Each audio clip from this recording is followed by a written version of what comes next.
Welcome to the Bridging the Gap podcast, where our mission is to encourage, equip, and empower every woman on her faith journey with Jesus Christ. Today, we are honored to hear from the Dean of College of Business and Technology at North Central University, Professor Bill Tibbetts, as he has a conversation with our podcast host, McKelty Bloom.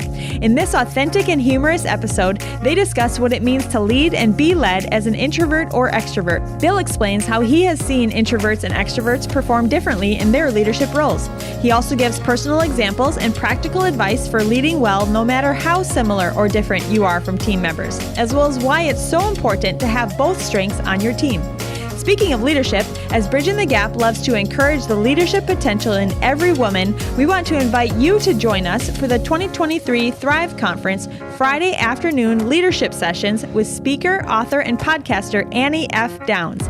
These leadership sessions are included with all Thrive Conference tickets. Learn more and register at btgthriveconference.org. I hope you enjoy this podcast. Sounds good. Well, it's really funny because I was planning on, okay, what should I call you? Because there's professor, there's doctor, there's dean, there's Bill Tibbetts, Mr. Connector of Networking, or you hold a lot of titles. If we're childhood friends, I'd be Billy. Billy, yeah. I literally just sent a card out to friends just this last week, and I made sure I wrote Billy on it. So, yeah, let's go with Billy. A lot of titles. Hello, Billy. You know, when you're 18, you're like, I no longer am going to be Billy. I'm going to be Bill. Yeah, I did that. I was no longer Kelty, and I became McKelty. Okay. So that was my college awakening. Changing my name that way. But I kind of wish I would have stayed with Billy, because now it feels like it would be kind of cool. Yeah. I was like an hey, I'm Billy. Dean Billy. Billy Dean. Billy Dean. All right. Next year, North Central, watch out. Billy Dean is coming in. Life. Well, I'm very excited to have you on the podcast. So welcome. Thanks for and having me. We had a opportunity to connect at the Equip Conference. Shout out to the Equip Conference. And you joined me on a panel in one of the breakout sessions. And we had such a good time talking about our topic that we're like, you know what, we need to carry this conversation over. And we were discussing introverts and extroverts and leadership. Yeah. And that was something that before, backtracking to before the conference, I was like, this would be a fantastic conversation to have, because when have I ever heard it discussed? Yep. Never. Right. So I'm really, really thrilled to talk about it today. But before we jump into it, would you mind just introducing yourself a little bit, and Absolutely. then we'll start talking about it? Absolutely. So my name is Bill Tibbetts. No, Billy Bill. Bill Tibbetts. I'm a dean at North Central University, so I'm a college professor. I've been doing that for 15 years. It's been a profound privilege to be with North Central, to be in higher education, but I've been working with the next generation for a while. So in that process of leading and directing young adults, you have to grow and know yourself. So I absolutely love this conversation. I agree, we do not talk about it enough, if at all.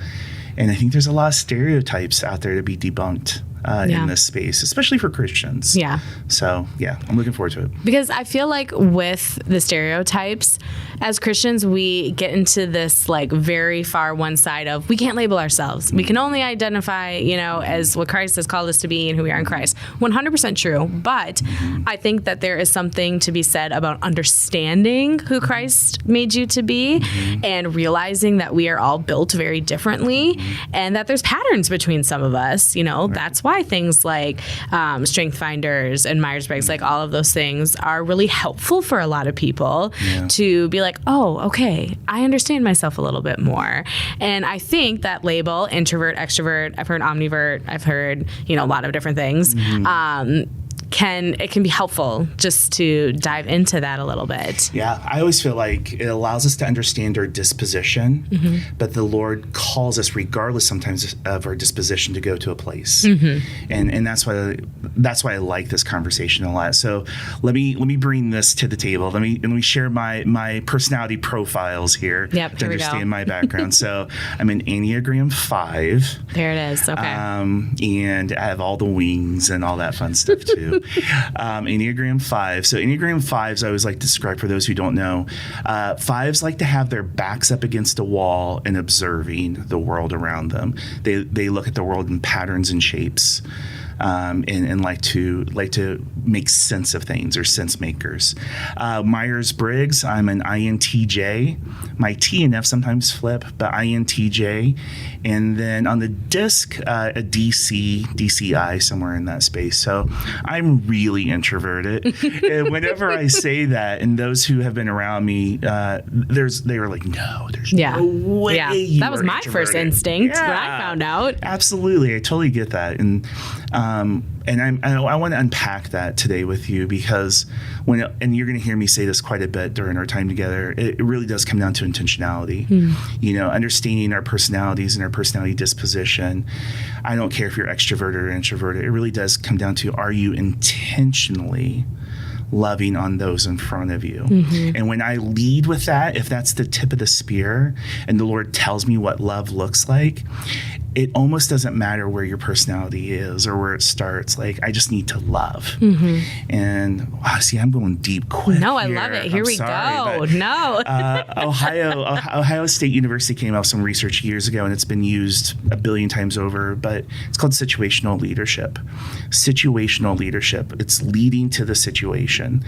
And what often happens, I think, in leaders, and I see this quite a bit, they'll say, well, this is who I am, and the world around me needs to adjust to who I am. Situational leadership says, well, this is the situation. How do I adjust to the situation? How do I bring what is needed to the table? And I lead in a very similar fashion. I look at those around me, the needs around me, and I try to meet them where they're at, even as a deep introvert. So most of my relational skills are learned skills. Am I tired? Am I exhausted? And all those things as an introvert? Absolutely. But I run very high productive, performance-driven teams. And though there's a big similarity amongst the team members, they're all very, very different. And when they sit in front of me or I sit in front of them, I meet them right where they're at, whether they're extroverted, introverted, whether they've been in education for 20 years or this is their first year in education, meet them where they're at. So to me, it goes back to intentionality. Yeah. How would you say that you lead as an introvert? What does that look like for you? Yeah. Oh, goodness me. How do I lead as an introvert? If you were to ask the people that I work with, they would say that I am highly relational and highly intentional. And that is because if I were to totally just sit and rest in my own personality, my own disposition, I rejuvenate by being by myself, you know, and one of the things you and I have talked about, and I know your listeners have heard this analogy before, but the difference between an introvert and an extrovert kind of wakes up and has a jar, and that jar is full of coins, and every interaction they have, they give away that coin sorry, that's the introvert. Let me do it one more time. Back up. Extroverts wake up and they have an empty jar, and every interaction that they have, they put a coin in. They fill that jar up. Introverts start the opposite. They start with their jar with coins in, and every interaction they have, they give away a coin. And that's me. So interacting with people, though I love and really very much love serving and engaging with people, it takes something away from me. So I'm highly intentional and I'm highly relational. I meet people where they're at, which requires me to be very observant and a good listener to know who they are. And I know who they are by asking questions, and I know who they are by observing. And I'm consistently taking notes as a leader. And any given minute, I have to adjust based on who's in front of me. So frankly, at the end of the day, am quite tired. Oh, yeah. But I do the same thing. You know, you get to be more who you are as a spouse and as a parent. But even with my kids, I have kids. My 2 kids are completely different. They came from the same parents. We're like, what happened? Yeah. Like, what did we get some bad milk on the second one? Because he is wildly different than the first one. But I meet my kids where they're at. My first is very extroverted, has about 23 different emotions that will come out within a 60-second span, very artistic, verbalizes every thought. And then my second is very quiet and reserved and has a hard time answering basic questions. So I have to engage in them differently. So ultimately, whether you're introverted or extroverted, it requires sacrifice. It really does. And that's tiring. And so I really genuinely lean on the Lord and frequently am talking to the Lord throughout the day and asking the Holy Spirit to be empowered in a fresh way, because I have to sacrifice a lot to be able to meet people where they're at. Because I think that there is this this stereotype and this negative perspective that, okay, if you're an introvert, you know, you need to conform to be an extrovert. Like, you need to get on our level or else just like sit quietly somewhere and don't bring us down. I think that is this, like, the Eeyore of the group. And it's so not true. It's so not true, because like you said, introvert, it's coming from how you are fueled, how you rejuvenate. And sometimes I think people relate it to personality. So I'm just curious on your thoughts about that. Yeah, that's really interesting, because I know, because we, you know, similarly, we think extroverts have a lot of charisma and woo and so forth. Well, I know extroverts who are not like that. They're actually quite awkward in many ways. And I know introverts who have a lot of charisma and a lot of woo. It really does come down to how are you most energized. I always say extroverts are stimulated externally and introverts are stimulated internally. But neither of those doesn't suggest that you can or cannot have woo, or that you can or cannot have charisma, or that you can or cannot love people. It's just what stimulates you the most. So, and how you find that rest. But yeah, that's how I think I would distinguish the two. And personality can be in there and it plays a role. And that's why I think the stereotypes don't always work. Right. Because I also think it depends on the season of life somebody's in, because I am a hardcore extrovert. I mean, like, even today I was at home, I'm like, I am beyond tired. I am just so exhausted about my kids. I can't even handle it. And I get here and I am like, boom, ready to take on the world. Like, I feel like I had 20 shots of espresso because I'm talking with someone. I'm like communicating and it's fun. And conferences just get me excited. Retreats, I'm like, go, go, go the whole time. And that's how I've always been. But then when I had kids, it's like, all right, my fueling time is now sitting alone reading a book, which is very like McKelty pre-kids. So I think that there is a piece to that of how, even though that might be how we are defined or labeled and how we refuel, it can change depending 100%. On the season we're in. 100%. When we just went, while we went through the pandemic, you know, as an introvert, I was like living my best life at points. I'm not going to lie. I say that cautiously because I know there was a lot of death and sadness. So I apologize ahead of time. But I was living my best life. But at some point, it got to be too much. And I'm like, I really need people. And we got back into the place where we host people at our house quite frequently. And I love that. I get very energized in the moment as an extrovert. Like, I'm very energized and excited to be with people. But the second they leave, I am ready for a 12-hour nap, you know, and so forth. So, yeah, I think it, you know, where we're at in our life, stage of life matters and impacts that quite a bit. Absolutely. So focusing a little bit on leadership, how would you say that you have grown as a leader, as an introvert, and figuring out what you need and how to lead your best. Like, what did it look like for you to start establishing boundaries in your schedule? Like, as an introvert, you probably can't schedule a meeting back to back to back to back to back to back all day long. Or how did it look to schedule like boundaries in conversations with people, or just all of those aspects? Yeah, that's really good. And if you go back to what I shared earlier about serving people, I feel like for myself, what I'm learning in my leadership is how far can I go in that, but still live a personal healthy life as well. I mean, meaning I really believe the Lord has called us to give up our lives, and I really want to serve that person that's in front of me.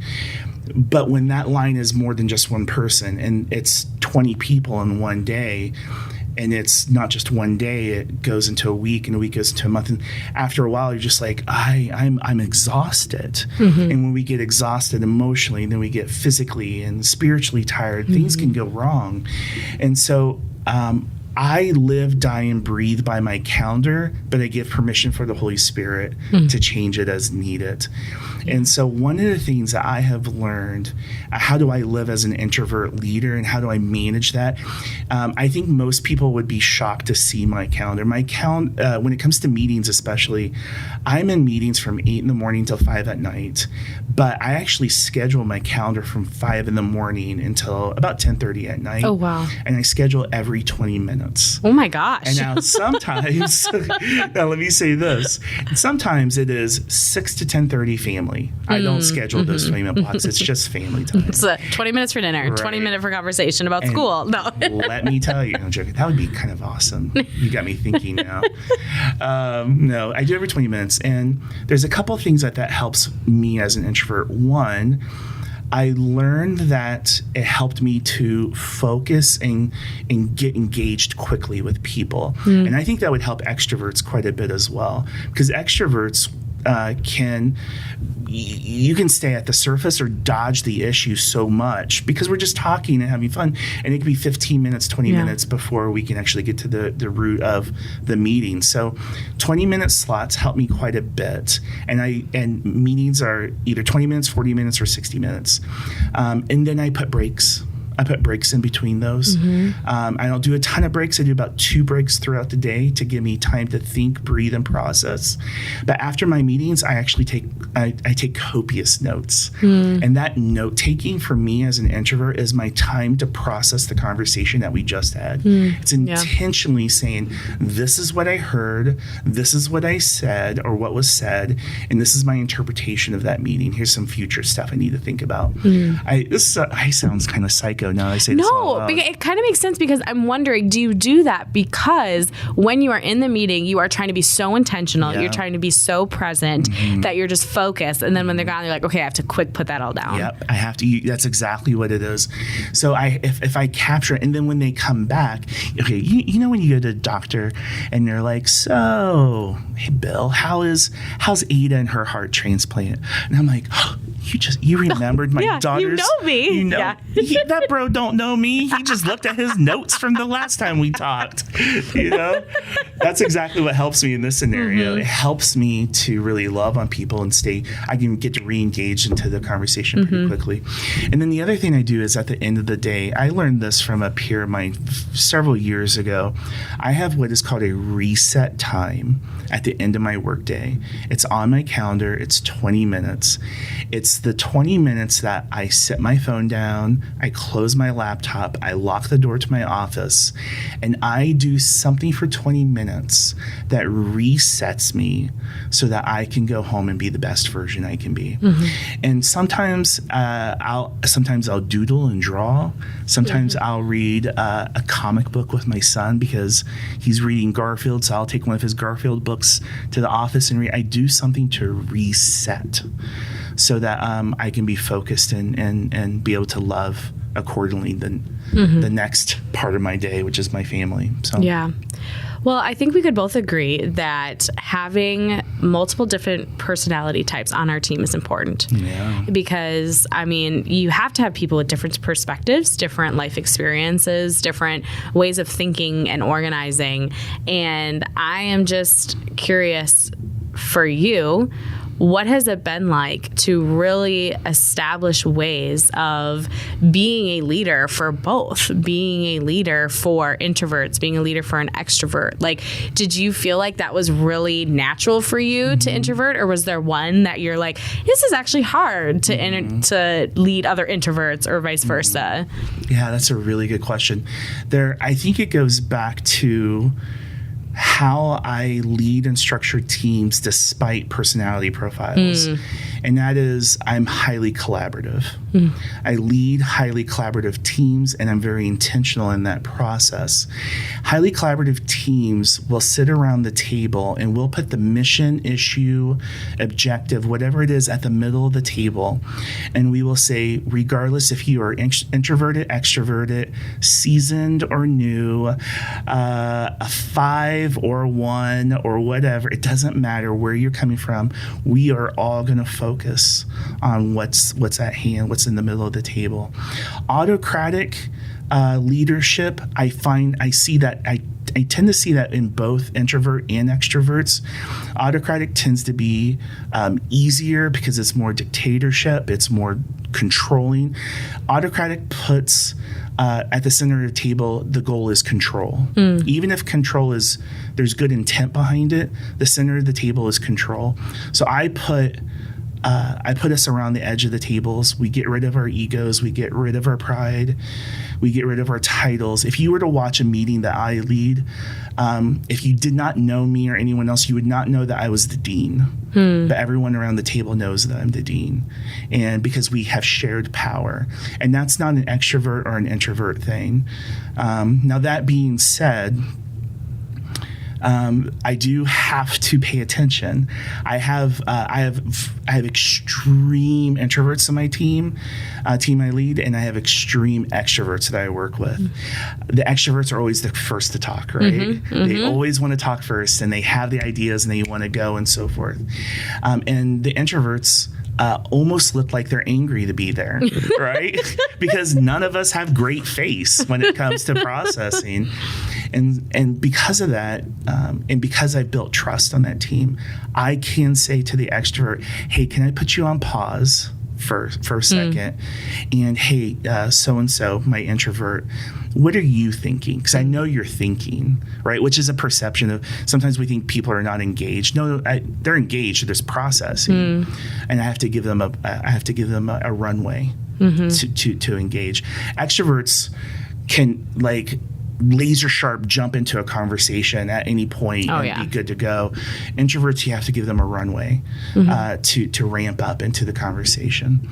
And because of that, I find that I don't get to engage nearly as much as I have to control the conversation, meaning I have to make sure everyone's being heard, everyone's being listened to, and so forth. Again, an extrovert will, if we're talking about an extrovert will be so, and I think this is not a bad thing, but they'll be quick to go to B. Right. And I'll say, hey, let's go back to A. I want to make sure, are all your thoughts, Miss Extrovert, are they all done with A so far? The other thing I've learned too is, and this isn't necessarily an external or extrovert or introvert thing, but I like to lead with clear objectives and a clear timeline. The clear objectives, and this is for anybody, but clear objectives are great for the extrovert because the extrovert wants to do 1,000 things typically, and they can think big and they can be all over the place. So let's give them a clear objective. The clear timeline is for the introvert because the introvert can be, they get paralysis by analysis, right? They can just overthink and they can just miss deadlines like crazy. So regardless, I lead with clear objectives and clear timelines, and that meets both the extrovert and introverts in the teams that I lead. Was it easy for you to establish that, or were there a little bit of flops here and there? Yeah, absolutely. There's always flops. There's always mistakes. But I think if you come to the table with humility, and you come to the table as a learner, which is easier when you're doing a collaborative team, because collaboration in itself, not every idea is great, and there's tons of mistakes. So that affords us individually to come to the table with mistakes and so forth. So absolutely, I come to the table with mistakes, and I've done things where I've where I didn't get the introverts to be able to talk, and they come to you a week later and like, you remember that meeting last week? And I'm like, oh man, I failed to get them engaged at a high level. So absolutely, I've definitely had flops in this process. Do you feel like, besides the examples you just gave, are there other things that you have utilized to really allow a person, whether they're introvert or extrovert, to just feel heard and utilized? Because in a big group, it's already intimidating enough. If you're sitting in a big group, you're brainstorming something, you're maybe talking about a conflict or something tough, and it's hard. It's intimidating for anybody, really. But are there other things that you have utilized to really just help make everyone feel supported and valued on your team? Yeah, I think it comes down to, I'm quick to affirm. Have you ever had those experiences in your life where someone has said something and you're like, that's going to stick with me for the rest of my life? But it was about you. Like, they said something that you're like, oh, you just kind of, you put the pieces of my heart together in a way that I haven't been able to. Someone said, it was almost 5 years exactly, actually. 5 years ago, they saw me interacting with someone, and they came up to me and they said, you love freely. You freely love. You freely just love and engage and give. And it just hit me. I'm like, oh, thank you. Thank you that I receive that. That is God's mercy on my life. And so forth. But because of that individual spoke that to me, I leaned so much harder into it. And so I say that to say that I am quick to affirm behavior, participation, engagement in meetings and projects and whatever. So if we're in a meeting and an introvert says X, Y, and Z, and it's positive or whatever, I'll be like, thank you, that's really good. Let's build off of this. I do a thing called DLP. It's called describe it, label it, and praise it. So if someone does something, I will describe what they did, I will label it, and then I will praise it. So for example, Charlie, I just saw you really engage the students in a way that looked meaningful and was very relational and just showed a lot of care.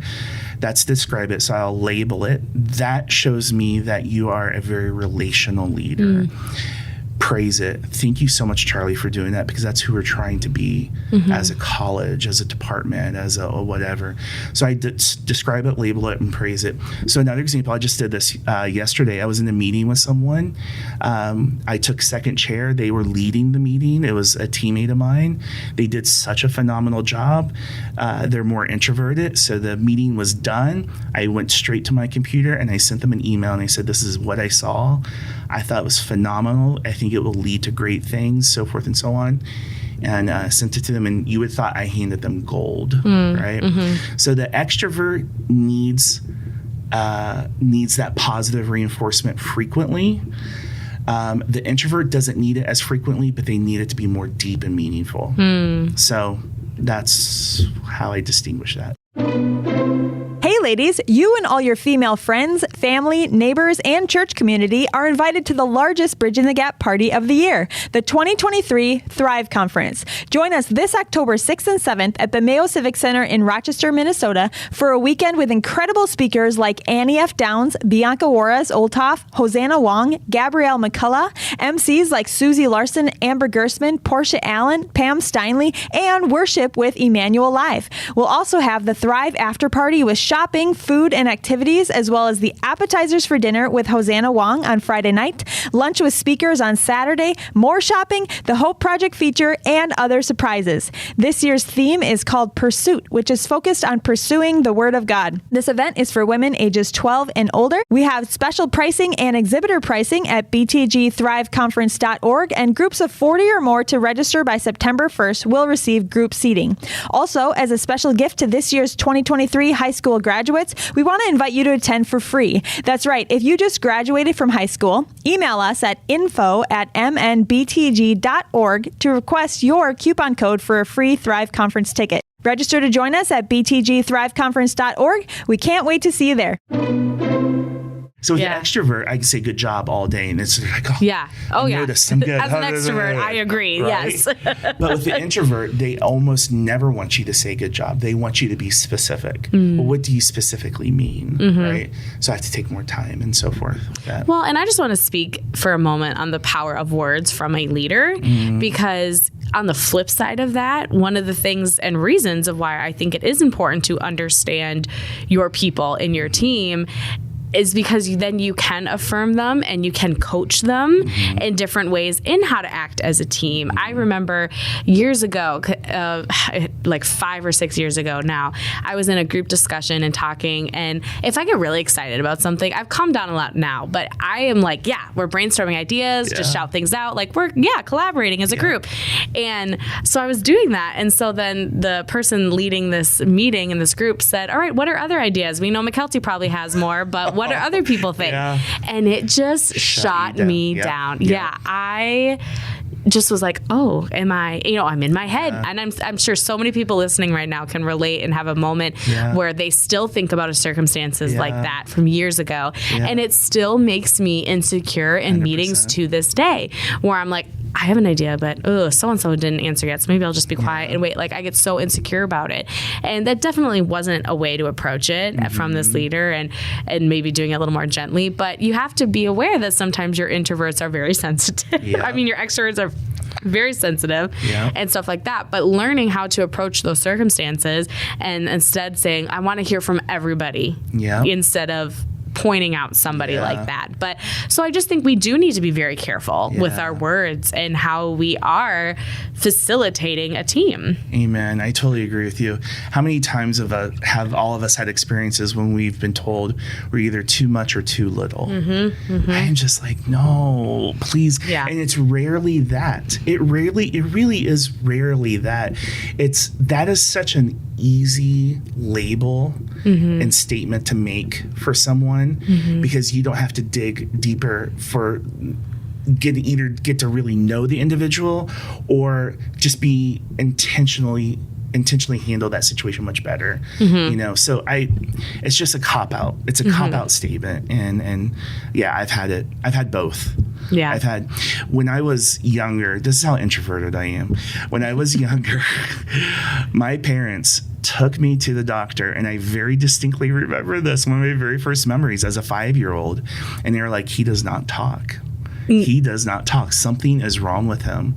And I remember very distinctly, his name was Dr. Morrison, as a 5-year-old.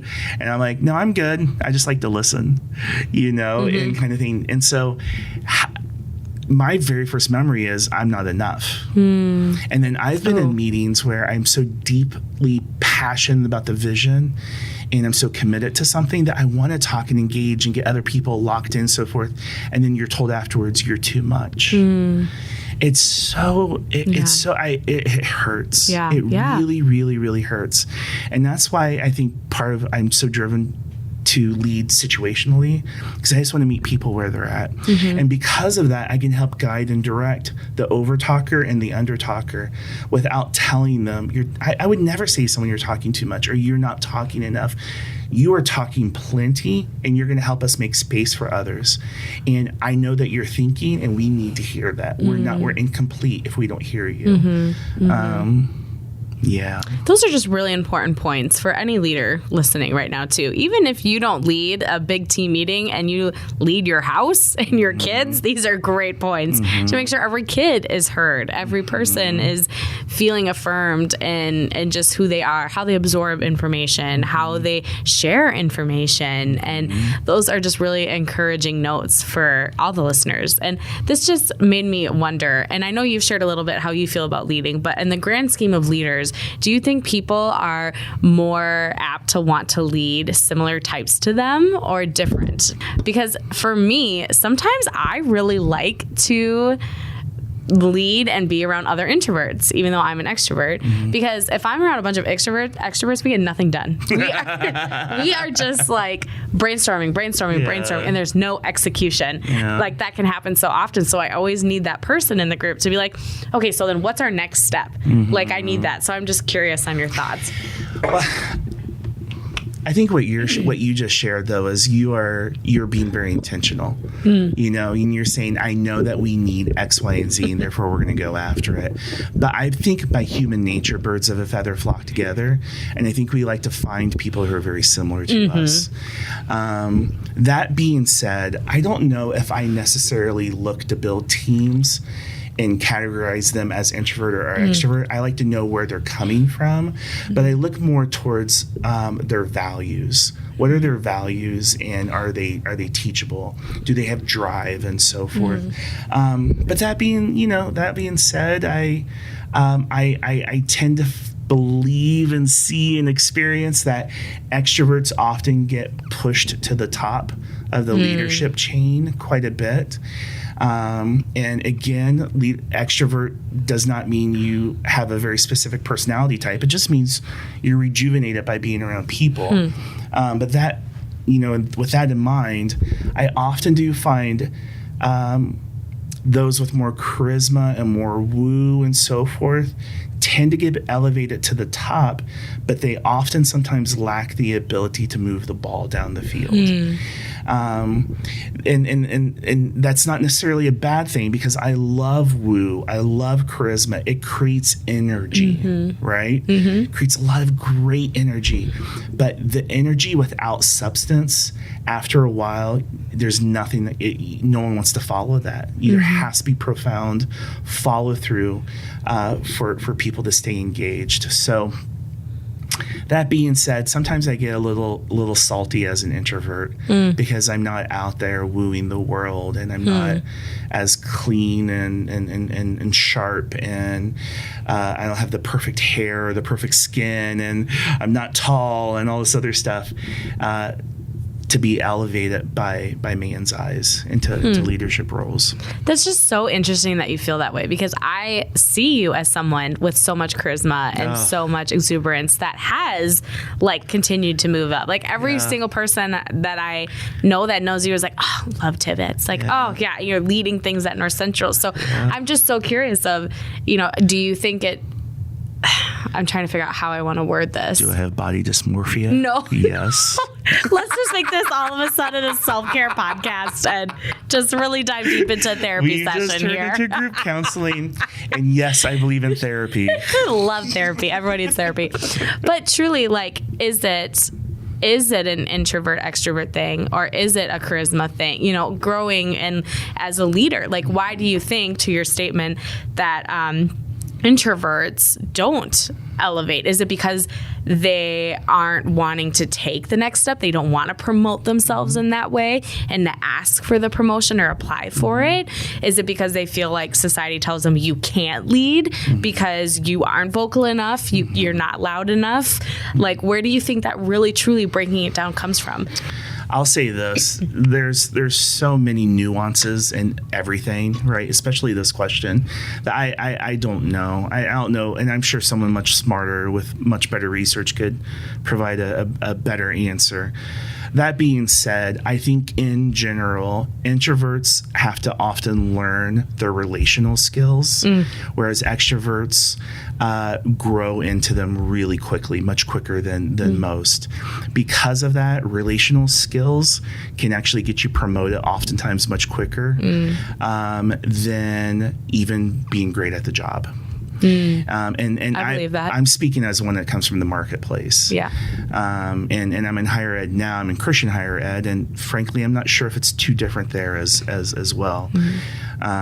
So yeah, I think it comes down to a relationship. I think if someone's going to get promoted, and I'm not looking at it objectively, which one makes me feel better? Probably the extrovert in some ways. So I do often feel like extroverts get elevated often. And sometimes in the process of superseding the introvert who should be. I always think it's ironic when I have to teach networking to people because I'm like, I don't want to do it either. No. But to all the introverts listening, here's my tip. And I was going to ask if you had any tips. And this is really my tip for introverts or extroverts. Just don't put yourself at the center. If you go into any situation to say, I'm going to love on the person in front of me, For an introvert, it takes the pressure off to try to be something. And now all I have to do is just do something. And I just got to love on the person in front of me. And so I just ask questions. I go in these networking scenarios and I just ask questions and engage, and I'm loving and caring, and I provide a listening ear, and it's so much release when I don't put myself at the center, and I'm not as uncomfortable, I'm not as awkward, and so forth. But I would say the same thing for the extrovert, because the extrovert can unfortunately make it all about them. Instead, just put the others in front. Whoever is in front of you, make them the center of your attention. And it will be quite a beautiful experience. Yeah. And I know that I said this before at the beginning, but I truly don't want to have this conversation and people walk away feeling like we are pinning introvert and extroverts against each other. Nope. Not at all. Because I think that's what happens is we have this conversation and you start to poke fun at like, those introverts, those extroverts. And that's why I appreciate that we have an introvert and an extrovert having this conversation, because you truly need both. You absolutely need both. And why do you think that it is a strength? Just to, as we're wrapping up here at high notes of why is it a strength to have both? Yeah, absolutely. I think it goes back to the leadership style I talked earlier about collaboration, the synergy. I am so much better when I'm in relationship with others, and not only am I better, and I'm able to grow and be the best version of myself, the objectives I have in front of me are going to be much better as well. The things that need to be achieved are going to be much better developed and attained when we have collaborative teams. And those collaborative teams need to be made up of different people, different personalities, different energy types, different races, different genders. I want diversity so that we can come to the center and say, okay, how do we build this thing with our varied backgrounds? So yeah, it's the body of Christ, man. Right? It's Absolutely. The body of Christ. If we can all just say, this is my role, this is what I can bring to the table, but we all focus on the center of what it is, and not our own egos or deficiencies or whatever it may be. And we can accomplish a lot. Yeah, absolutely. What advice would you give for a leader right now who's listening, who is really struggling with just, I don't know how to lead this person well. I'm struggling because we are so different. How we do things, our personalities, even the way we write emails to each other is different. What encouragement would you give that leader? Yeah, I fire them. I'm joking. The most serious face. I will say this, because I do a lot of consulting in this space. There does come a time when you do have to cut ties. And that's why I try to hire people who are flexible and teachable. But that being said, I've definitely had employees that I've worked with who are just, we could not be coming to the same point from different angles. And I've had to manage, and lead them. And what does that mean? And what does that look like? I work extremely, extremely hard to get to know them. I try to understand them, and I try to understand them without my filter, my own lens of life, and really try to get how they are coming about their thoughts, their patterns, their decisions. What do they value? What do they not value? And once I understand these things, then I am able to meet them where they're at. But I think as a leader, and as a leader of a department or a company or a church, you do get to say, well, this is who we are going to be as a culture. So you do get to challenge them to rise up in certain areas as well. But for me, it starts with getting to know them in a deep and profound way. And I'm saying this is true for the marketplace as much as it is for the church. I know there is a lot of belief in the marketplace that we don't cross these kind of personal boundaries and lines. That's fine. I understand where that's coming from. It absolutely does not mean or suggest, though, that you cannot love on people, get to know them on a relational level, though. So get to know people, meet them where they're at, while still being able to hold your own expectations for the culture that you're building is what I would do. That's great. That's such a good point. And then my last question, the flip side of that, what do you do as somebody who has a leader that you just can't, that you're really struggling to relate to? And maybe you're that introvert that's struggling to find their voice and you feel glossed over a little bit. Just what's encouragement for them? Yeah, I think it's kind of challenging. I'm not going to lie, as an introvert especially, but when you do work with leaders above you who are not as intentional as you are, right? That they are leaning heavily into their introvertism or extrovertism, and it doesn't create space for you and yourself. I would say, again, I always try to get to know and understand people and meet them where they're at. When I work with leaders, I love John Maxwell wrote this book, 360-Degree Leadership, how to influence all around you, not just subordinates, but peers and superiors. And a big part of that is learning their language, learning the language that they speak. And one thing is if I'm working with a superior of mine who I'm just not like, if I learn their language and I learn their tribe, I'm able to get them to yes much quicker because I'm speaking their language. But that being said, if it's creating too much tension because there's a lack of awareness on their part, one, you have to communicate with them. Communicate your experiences, communicate your challenges, but also communicate hope for a future. Give them an opportunity. But if it still is not met after time, then I think you have to choose. If this is too much attention, then you need to choose to walk away. Yeah. Well, that's all such good advice and encouragement and perspective. And I think we had way too much fun for this to be work. So much fun. What's our next topic? Yes, let's just keep going on something different. Best fast food around. Arby's. I will live and die on that hill. We're big Arby's people in my family. From beginning to end, your sandwich, your fries, and your drink Arby's, you love Arby's. I love Arby's. Okay. Yeah.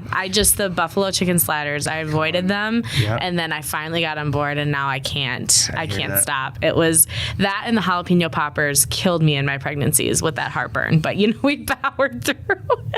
But powered through jalapeno I just poppers. powered through and got that omeprazole, really, so it was okay. But yes, but this was literally so much fun. Thank you again for just sharing your experience. I mean, you have so much from being in the church world, being in the marketplace, and the higher ed. It's such a vast experience. So thank you again for sharing all that you had to share. Thank you for having me at the table. Thank you for joining us for this episode of the Bridging the Gap podcast. We were honored to hear from Bill Tibbetts all about introverts and extroverts in leadership.